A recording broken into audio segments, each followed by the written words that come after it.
Good morning सभी लोगों को। तो इससे पहले वाला वीडियो में हम आपको बताए थे, आप लोग को इंट्रोडक्शन करवाए थे। सुगम विज्ञान क्लास 8 का सेकेंड चैप्टर का नाम है सूक्ष्म जीव। क्लास 8 सुगम विज्ञान का सेकेंड चैप्टर का नाम है सूक्ष्म जीव। इससे पहले वाला क्लास में आप लोग को हमने सूक्ष्म जीव का इंट्रोडक्शन थोड़ा बहुत दिए थे। अब इस वीडियो में, इस क्लास में हम आपको आगे लेकर चलते हैं और हम आपको फिर बताते हैं शुरू से कि सूक्ष्म जीव। तो आइए बिना देर किए हम लोग सूक्ष्म जीव के बारे में विस्तार से जानते हैं। तो देखिए, तो आपका जो चैप्टर का नाम है वो है सूक्ष्म जीव। कौन जीव? सूक्ष्म जीव।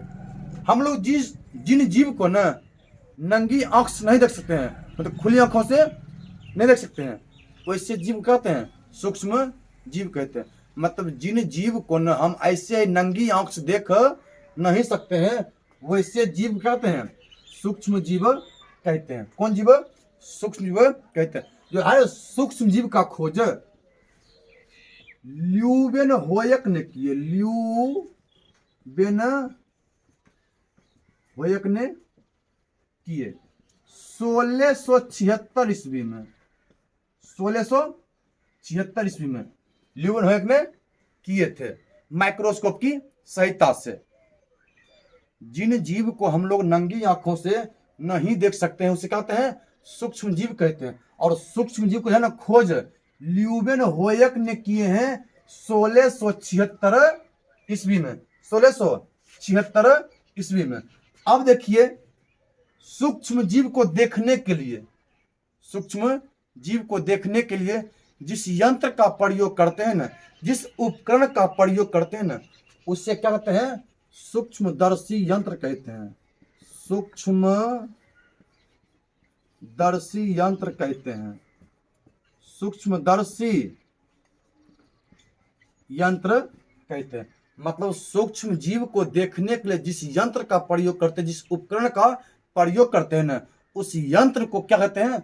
सूक्ष्मदर्शी यंत्र कहते हैं। और सूक्ष्मदर्शी यंत्र में इतनी पावर होती है, सूक्ष्मदर्शी यंत्र में इतनी पावर होती है कि यह जो है ना छोटे से छोटे सूक्ष्म जीव को 50 से न 400 गुना बड़ा करके दिखाता। कौन? सूक्ष्मदर्शी यंत्र। सूक्ष्मदर्शी यंत्र जो है कोई भी छोटे से बैक्टीरिया को, छोटे से जीव को, सूक्ष्म जीव को 50 से 400 गुना बड़ा करके यह दिखाता है। अब देखिए, अब आपको मतलब सूक्ष्म जैविकी, सूक्ष्म जैविकी, सूक्ष्म जैविकी मतलब देखिए, जो विज्ञान है आपका साइंस, विज्ञान के जे शाखा के अंतर्गत, जिस शाखा के अंतर्गत, मतलब विज्ञान के जिस शाखा के अंतर्गत हम लोग करते हैं ना सूक्ष्म जीव का अध्ययन ना, विज्ञान के जिस शाखा के अंतर्गत सूक्ष्म जीव का हम अध्ययन करेंगे, उसके बारे में ना जानकारी प्राप्त करेंगे, उससे ही क्या कहते हैं? सूक्ष्म जैविकी कहते हैं। विज्ञान के जिस शाखा के अंतर्गत सूक्ष्म जीव का अध्ययन करते हैं ना, उसके बारे में हम जानकारी प्राप्त करते हैं, उससे ही क्या कहते हैं? सूक्ष्म जैविकी कहते हैं। सूक्ष्म जैविकी, सूक्ष्म जैविकी। और इस अध्याय में हम लोग न बहुत सारे ऐसे सूक्ष्म जीव हैं जिनके बारे में हम लोग जानेंगे। अब देखिए, कवक के बारे में,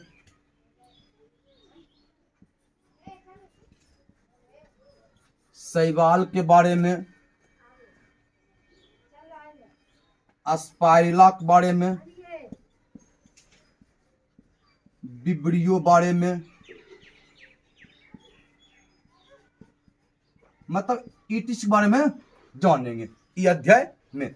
अब देखिए जो है ना, यदि माप के दृष्टिकोण से, माप के दृष्टिकोण से यदि बात किया जाए ना, जो सबसे छोटी बैक्टीरिया है माप की दृष्टिकोण से यदि बात किया जाए तो जो सबसे छोटी बैक्टीरिया है, सबसे छोटी बैक्टीरिया किसके दृष्टिकोण से? तो माप के दृष्टिकोण से, माप के दृष्टिकोण से सबसे छोटी बैक्टीरिया ना 0.15 माइक्रो का होता है, ठीक है। इसको हम लोग बोलते हैं माइक्रो। क्या बोलते हैं इसको? माइक्रो। ये संकेत है, जैसे दूरी मापने के लिए, दूरी मापने के लिए एम क्या है? संकेत है। द्रव्यमान मापने के लिए किलोग्राम मतलब केजी क्या है? संकेत है। तो उसी प्रकार हम जब बैक्टीरिया को मापते हैं ना, तो माप के दृष्टिकोण से जो सबसे छोटी बैक्टीरिया है वो 0.15 माइक्रो की होती है। अब यही बात किया जाए कि सबसे बड़ी बैक्टीरिया, सबसे बड़ी बैक्टीरिया तो वो होता है 15 माइक्रो का। कितना माइक्रो का? 15 माइक्रो का, 15 माइक्रो का। ये ठीक है, ये माइक्रो है। क्या ये? माइक्रो। मतलब छोटी सी बैक्टीरिया को ना मतलब माइक्रो में ही मापा जाता है। किसमें मापा जाता है? माइक्रो में ही। अब आपको हम बताते हैं कि जो बैक्टीरिया ये रहते कहाँ में है, जो आप कहेंगे स्वभाव तथा वास स्थान। अगला बिंदु कहता है स्वभाव तथा वास स्थान। मतलब स्वभाव मतलब बैक्टीरिया का, सूक्ष्म जीव का स्वभाव कैसा है, और वास स्थान, और यह जो है ना कहां कहां में निवास करते हैं। देखिए स्वभाव के दृष्टिकोण से तथा वास स्थान, तो बैक्टीरिया है ठीक है, ये जो दलदल जगह में, नमी वाले जगह में जब कोई सर गल जाएगा ना तो उस स्थान पर क्या होते हैं? ये बैक्टीरिया पाए जाते हैं। और इनका स्वभाव क्या था? जब इस अध्ययन में हम लोग आगे बढ़ेंगे ना तो हमें पता चलेगा जो सूक्ष्म जीव है, बैक्टीरिया है, वायरस है, विब्रियो है, ठीक है, इस सब का स्वभाव कैसा है। तो स्वभाव तथा वास स्थान दृष्टिकोण से बैक्टीरिया रहता नमी वाले स्थान में, जहाँ पानी की मात्रा रहती है, जहाँ नमी की मात्रा रहती है, जहाँ दलदल रहती है ना, नदी में, तालाब में, भूमि में क्या होते हैं? सभी जगह मतलब बैक्टीरिया। हम लोग के शरीर पे क्या होते हैं? खुद बैक्टीरिया पाए जाते हैं। जैसे अपना हाथ हम ऐसे झाड़ेंगे ना तो हम अपने शरीर पर से ना लाखों बैक्टीरिया झाड़ दिए, लेकिन नहीं होता ऐसे। कुछ लोग ऐसे भी होते हैं, कुछ कितनों कुछ कहना था थेथर हो जाता है। तो हम लोग का शरीर भी ना बैक्टीरिया से सूक्ष्म जीव क्या हो गया? थेथर हो गया। वही जब चल रहा था, कोरोना काल चल रहा था, तो ठीक ना, जिसका इम्यूनिटी कमजोर था उसको क्या होता था? दर्द दबोचता था, और जिसका इम्यूनिटी बेहतर रहता था, शरीर ठीक ठाक रहता था, उनको क्या होता था? कुछ नहीं हो पाता। तो हम लोग के शरीर पे हमेशा सोए रहे, जगे रहे, हम कुछ भी किए रहे, हमारे शरीर पे हमेशा लाखों करोड़ बैक्टीरिया रहते हैं। सिर्फ यही होता है हमें वो दिखाई नहीं पड़ता है। जिस दिन हम लोग माइक्रोस्कोप से देखेंगे ना, माइक्रोस्कोप से, सूक्ष्मदर्शी यंत्र से देखेंगे ना अपना शरीर को, हम लोग अपने आप को ना सोचेंगे हम जीवित कैसे हैं। हमारे शरीर पे लाखों करोड़ों बैक्टीरिया है और हम लोग जीवित कैसे हैं।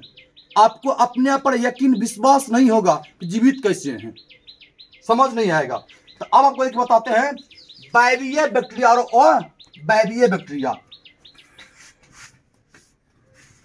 वायवीय तथा अवायवीय बैक्टीरिया, अवायवीय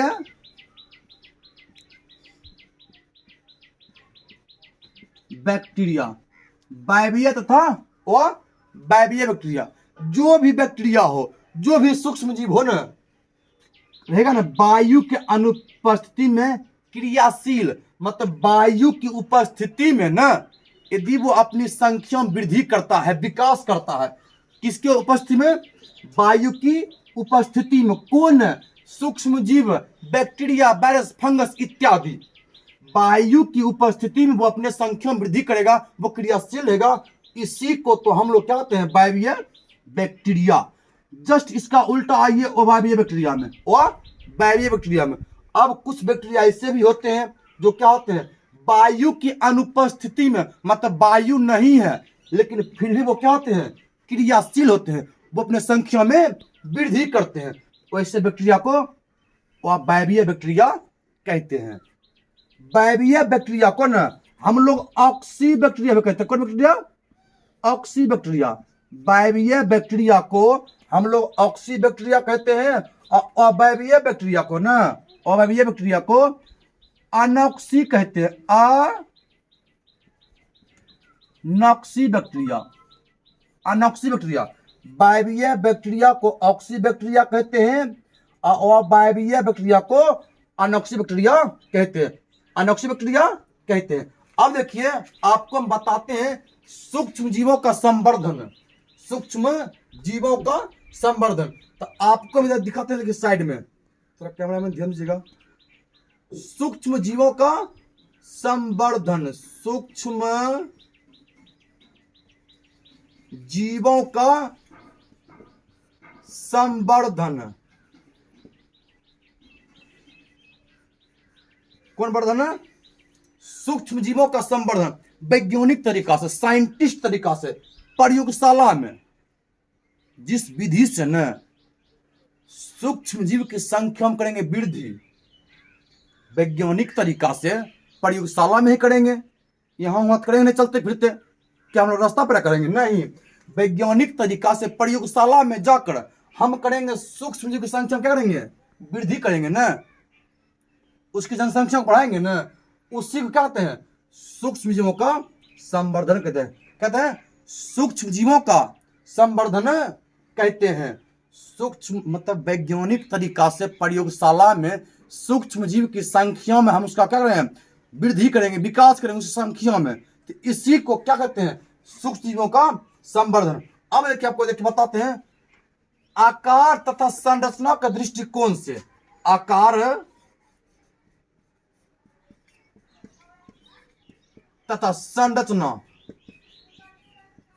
संरचना के दृष्टिकोण से ना बैक्टीरिया होते 4 प्रकार के। बैक्टीरिया 4 प्रकार के।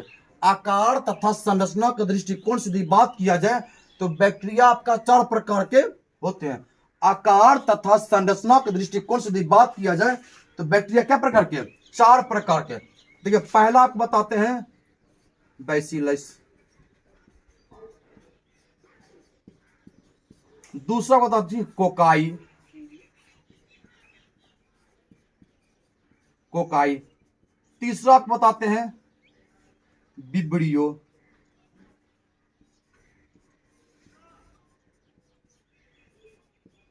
विब्रियो, चौथा देखिए आकार तथा संरचना के दृष्टिकोण से बैक्टीरिया 4 प्रकार के। पहला बैसिलस, दूसरा का कोकाई, तीसरा विब्रियो, चौथा आपका आ जाएगा, चौथा आपका आएगा बैसिलस है, कोकाई है, विब्रियो है, क्या है? विब्रियो, और चौथा आपका जगह अस्पाइरिला, क्या जगह? अस्पाइरिला, चौथा आपका क्या जगह? अस्पाइरिला।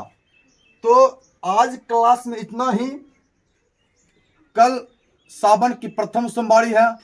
आप सभी देशवासियों को सावन की प्रथम सोमवारी की ढेर सारी शुभकामनाएं। जय हिंद।